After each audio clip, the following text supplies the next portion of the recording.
ಇನ್ನು ನೆಲಮಂಗಲದ ಜಿಂದಾಲ್ ಫ್ಲೈಓವರ್ ಬಳಿ ಮತ್ತೊಂದು ಭೀಕರ ಅಪಘಾತ ಸಂಭವಿಸಿದೆ. ಕಾರು ಹಾಗೂ ಕೆಎಸ್ಆರ್ಟಿಸಿ ಬಸ್ ಮಧ್ಯೆ ಮುಖಾಮುಖಿ ಡಿಕ್ಕಿಯಾಗಿದೆ. ಇದರಿಂದ ಕಾರಲ್ಲಿದ್ದಂಥ 5 ದುರ್ಮರಣ ಹೊಂದಿದ್ದಾರೆ. ದೊಡ್ಡಬಳ್ಳಾಪುರ ಮೂಲದ ಹರ್ಷಿತ್, ಲಲಿತ್ ಸೇರಿದಂತೆ 5 ಸಾವಿಗೀಡಾಗಿದ್ದಾರೆ. ಇಂಡಿಕಾ ಕಾರ್ನಲ್ಲಿ ತುಮಕೂರು ಕಡೆಯಿಂದ ಈ 5 ಬರ್ತಾ ಇದ್ರು. ಇನ್ನು ಇವರ ಕಾರು ಯಾವ ಮಟ್ಟಕ್ಕೆ ಸ್ಪೀಡ್ನಲ್ಲಿತ್ತು ಅಂತಂದರೆ ಡಿವೈಡರ್ ಜಂಪ್ ಆಗಿ ಬೆಂಗಳೂರಿನಿಂದ ಹೋಗ್ತಾ ಇದ್ದಂಥ ಕೆಎಸ್ಆರ್ಟಿಸಿ ಬಸ್ಗೆ ಮುಖಾಮುಖಿ ಡಿಕ್ಕಿಯಾಗಿದೆ. ಇನ್ನು ಸ್ಥಳದಲ್ಲಿ 4 ಸಾವನ್ನಪ್ಪಿದ್ರೆ ಆಸ್ಪತ್ರೆಯಲ್ಲಿ ಚಿಕಿತ್ಸೆ ಫಲಿಸದೆ ಕಾರು ಚಾಲಕ ಸಾವನ್ನಪ್ಪಿದ್ದಾನೆ. ಇದಕ್ಕೆ ಸಂಬಂಧಪಟ್ಟಂತೆ ಮಾದನಾಯಕನಹಳ್ಳಿ ಪೊಲೀಸ್ ಠಾಣೆಯಲ್ಲಿ ಪ್ರಕರಣ ಕೂಡ ದಾಖಲಾಗಿದೆ. 5 ಕೂಡ ಈ ಕಾರ್ನಲ್ಲಿ ಯಾರ್ಯಾರು ಈ ಒಂದು ಟ್ರಿಪ್ಗೆ ಹೋಗಬೇಕು ಅಂತ ಹೇಳಿ ಹೋಗ್ತಾ ಇದ್ರು, ಒಂದು ಲಾಂಗ್ ಡ್ರೈವ್ ಹೋಗಬೇಕು ಅಂತ ಹೋಗ್ತಾ ಇದ್ರು, ಆ 5 ಕೂಡ ಈಗ ಸಾವಿನ ಮನೆ ಸೇರಿದ್ದಾರೆ. ಆ ಕಾರಿನ ಒಂದು ಆಕ್ಸಿಡೆಂಟ್ ಎಫೆಕ್ಟ್, ಅದರ ಇಂಪ್ಯಾಕ್ಟನ್ನು ಗಮನಿಸ್ತಾ ಇದ್ದೀರಿ. ಬಸ್ನ ಮುಂಭಾಗ ಜಖಮ್ ಆಗಿದ್ರೆ ಕಾರು ಅಪ್ಪಚ್ಚಿಯಾಗಿದೆ.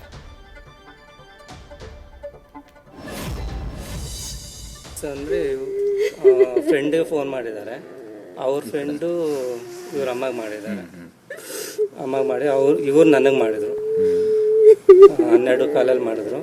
ಏನೋ ಈ ಥರ ಆಗಿದೆ ಅಂತ, ಆಕ್ಸಿಡೆಂಟ್ ಆಗಿದೆ ಅಂತ ಅಷ್ಟೇ. ಅಕ್ಕನ ಮಗ, ಒಬ್ಬನೇ ಮಗ. ಏನು ಇದು ಊರಿಗೆ ಬಂದು ದೊಡ್ಡಬಳ್ಳಾಪುರಕ್ಕೆ ಬಂದಿರೋಣ ಏನಿವತ್ತು?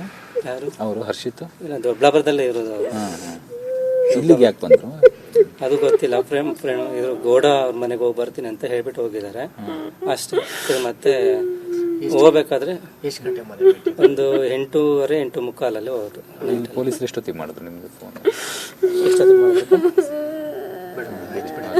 ಅವ್ರು ಬೇರೆ ಅವ್ರ ಫ್ರೆಂಡ್ಸ್ ಎಲ್ಲ ಪರಿಚಯನ ಹುಡುಗ ಬೇರೆ ಗೊತ್ತಿಲ್ಲ? ಅದು ಅದೇ ಒಬ್ರು ಗೊತ್ತಿಲ್ಲ, ಲಲಿತ್ ಕುಮಾರ್ ಅಂದ್ಬಿಟ್ಟು ಒಬ್ಬರನ್ನ ಇದು ಮಾಡಿದ್ದಾರೆ.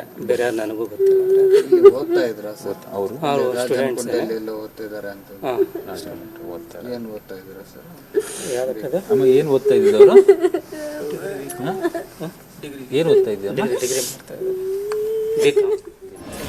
ಇದರ ಕುರಿತಾಗಿ ಡೀಟೇಲ್ಸ್ ಅನ್ನ ಕೊಡ್ತಾರೆ ನಮ್ಮ ಪ್ರತಿನಿಧಿ ಶಿವಕುಮಾರ್. ಈಗ ಲೈವ್ ನಲ್ಲಿ ಜಾಯಿನ್ ಆಗ್ತಾ ಇದ್ದಾರೆ. ಶಿವು, ಈಗ ಇದು ದಾರುಣ ಘಟನೆ ಅಂತಾನೆ ಹೇಳ್ಬೋದು. ಮನೆಯಲ್ಲಿ ಫ್ರೆಂಡ್ ನೋಡ್ಕೊಂಡು ಬರ್ತೀನಿ ಅಂತ ಹೇಳಿ ಹೋದಂಥ ಮಕ್ಕಳು ವಾಪಸ್ ಬರದೇ ಇರುವಂತಹ ಸಂದರ್ಭದಲ್ಲಿ ಪೋಷಕರಿಗೆ ಎಂಥ ದೊಡ್ಡ ಆಘಾತ ಆಗಿರಬೇಡ ಅಂತ. ಆ್ಯಂಡ್ ಈ ಒಂದು ಆಕ್ಸಿಡೆಂಟ್ಗೆ ಸಂಬಂಧಪಟ್ಟಂತೆ ಏನೇನು ಡೀಟೇಲ್ಸ್ ಲಭ್ಯವಾಗ್ತಾ ಇದೆ ಶಿವಕುಮಾರ್? ರಾಹುಲ್, ನಿಜಕ್ಕೂ ಕೂಡ ಶಾಕಿಂಗ್ ಆಗುವಂತ ವಿಚಾರ. ಮಕ್ಕಳೆಲ್ಲರೂ ಕೂಡ ಮನೆಯಲ್ಲಿ ಅರ್ಧ ಗಂಟೆ ಹೊರಗಡೆ ಹೋಗಿ ಬರ್ತೀನಿ ಅಂತ ಹೋದಂಥವ್ರು ಎಲ್ಲರೂ ಕೂಡ ಮೃತಪಟ್ಟಂತ 5 ಯುವಕರೇನಿದ್ದಾರೆ ಎಲ್ಲರೂ ಕೂಡ 19 ರಿಂದ 22 ವರ್ಷ ವಯೋಮಾನದವರು. ಎಲ್ಲ 5 ಜನ ಕೂಡ ದೊಡ್ಡಬಳ್ಳಾಪುರದ ನಿವಾಸಿಗಳು. ಕೇಶವ್, ಲಿಖಿತ್, ದುರ್ಗಾ ಪ್ರಸಾದ್ ಸೇರಿದಂತೆ ಎಲ್ಲರೂ ಕೂಡ 5 ಜನ ಯುವಕರು ನಿನ್ನೆ 8:30 ಸುಮಾರಿಗೆ ಮನೆಯಿಂದ ಹೊರಬಂದಂಥವ್ರು. ಅರ್ಧ ಗಂಟೆ ಅಷ್ಟೇ ವಾಪಸ್ ಬರ್ತೀನಿ ಅಂತೇಳಿ ಕೆಲವರು ಹೇಳಿ ಬಂದಿದ್ದಾರೆ. ಕೆಲವರು ತಮ್ಮ ಪೋಷಕರಿಗೆ ಸ್ನೇಹಿತರನ್ನ ಭೇಟಿಯನ್ನ ಮಾಡಿ ಬರ್ತೀನಿ ಅಂತೇಳಿ ಹೇಳಿರುವಂಥದ್ದು. ನಿನ್ನೆ ನೆಲಮಂಗಲ ನವಯುಗ ಟೋಲ್ ಮುಂಭಾಗದಲ್ಲಿ ಬರುವಂತಹ ಜಿಂದಾಲ್ ಬಳಿಯಲ್ಲಿ ಕೆಎಸ್ಆರ್ಟಿಸಿ ಬಸ್ ಬೆಂಗಳೂರಿನಿಂದ ಹುಬ್ಳಿಗೆ ಹೊರಟಿದ್ದಂಥ ಬಸ್ಗೆ ಆಪೋಸಿಟ್ ಆಗಿ ಬಂದಂಥ ಇಂಡಿಕಾ ಕಾರು ಡಿಕ್ಕಿ ಆದಂಥ ಪರಿಣಾಮ ಇಂಡಿಕಾ ಕಾರ್ನಲ್ಲಿದ್ದಂಥ 5 ಜನ ಯುವಕರು ಸಾವನ್ನಪ್ಪಿರುವಂಥದ್ದು. ಈ ಪೈಕಿ 4 ಜನ ಯುವಕರ ಗುರುತು ಪತ್ತೆ ಆಗಿರುವಂಥದ್ದು. ಸದ್ಯ ಮೃತ ಯುವಕರ ಮೃತದೇಹಗಳೇನಿದೆ ಅಂದ್ರೆ ಮರಣೋತ್ತರ ಪರೀಕ್ಷೆಗಾಗಿ ನೆಲಮಂಗಲ ಸರ್ಕಾರಿ ಆಸ್ಪತ್ರೆಗೆ ದಾಖಲು ಮಾಡಿರುವಂಥದ್ದು. ಮಕ್ಕಳನ್ನ ತುಂಬಾನೇ ಪ್ರೀತಿಯಿಂದ ಸಾಕಿರ್ತೀವಿ. ಕುಟುಂಬಕ್ಕೆ ಆಧಾರವಾಗಿದ್ದಂಥ ಮಕ್ಕಳು ಈ ರೀತಿಯಾಗಿ ಮಾಡ್ಕೊಂಡ್ರೆ ಏನ್ ಮಾಡ್ಬೇಕು ಅಂತೇಳಿ ಕೂಡ ಗೊತ್ತಾಗ್ತಿಲ್ಲ. ಸದ್ಯ ಘಟನೆಯಲ್ಲಿ ಮೃತ ಆಗಿರುವಂತಹ ಲಿಖಿತ್ ಏನಿದ್ದಾರೆ, ಲಿಖಿತ್ ಯೋಗಾಸನ ಪಟ್ಟು ಅವರನ್ನ ನೆನೆಸ್ಕೊಂಡು ಅವ್ರ ತಾಯಿ ಕೂಡ ಯೋಗಾಸನ ಪಟ್ಟು, ಜೊತೆಗೆ ದುರ್ಗಾ ಪ್ರಸಾದ್ ಏನಿದ್ದಾರೆ ಅವರ ತಾಯಿ ಕೂಡ ಒಬ್ಬನೇ ಮಗ, ಕುಟುಂಬಕ್ಕೆ ಆಧಾರ ಆಗಿದ್ದ ಆತನನ್ನ ಕಳ್ಕೊಂಡಿದೀವಿ. ಬೇರೆ ಯಾವ ಮಕ್ಕಳು ಕೂಡ ಈ ರೀತಿಯಾಗಿ ಮಾಡ್ಕೊಳ್ಬಾರ್ದು, ತಂದೆ ತಾಯಿಗೆ ಗಮನಕ್ಕೆ ಬಾರದಂತೆ ಮನೆಯಿಂದ ಹೋಗ್ಬಾರ್ದು ಅನ್ನೋ ಮಾತುಗಳನ್ನ ಹೇಳ್ತೀರ. ನಮ್ಮ ಜೊತೆ ಅವ್ರ ತಾಯಿ ಇದ್ದಾರೆ, ಮಾತಾಡ್ಸೋಗ್ತೀನಿ. ಅಮ್ಮ, ಏನ್ ಹೇಳ್ಬಿಟ್ಟು ಹೋಗಿದ್ರು ಮನೆಯಲ್ಲಿ ಹೋಗ್ಬೇಕಾದ್ರೆ? ದೇವಸ್ಥಾನಕ್ಕೆ ಹೋಗ್ತೀನಿ ಅಂತ ಹೇಳಿ ಸರ್, ಆಮೇಲೆ ಅವ್ರು ಬಂದೇ ಇಲ್ಲ. ದೇವಸ್ಥಾನದಲ್ಲೇ ಮಲ್ಕೊಂಡ್ಬಿಟ್ಟಿದ್ದಾರೆ ನೋಡ್ರಲ್ಲಿ. ಇನ್ನು ಮುಂದಕ್ಕೆ ಮಕ್ಕಳು ಹೋಗಾಗ ತಾಯಿಗೆ ಹೇಳ್ಬಿಟ್ಟು ಹೋಗ್ಬೇಕಾದ್ರೆ ದೇವಸ್ಥಾನಕ್ಕಲ್ಲ ಮನೆಗೆ ಬರ್ಬೇಕಾದ್ರೂ ಹುಷಾರಾಗಿ ಹೋಗಿ ಹುಷಾರಾಗಿ ಕರ್ಕೊಂಡು ಹಂಗಾಗೋಗೈತೆ ಸರ್.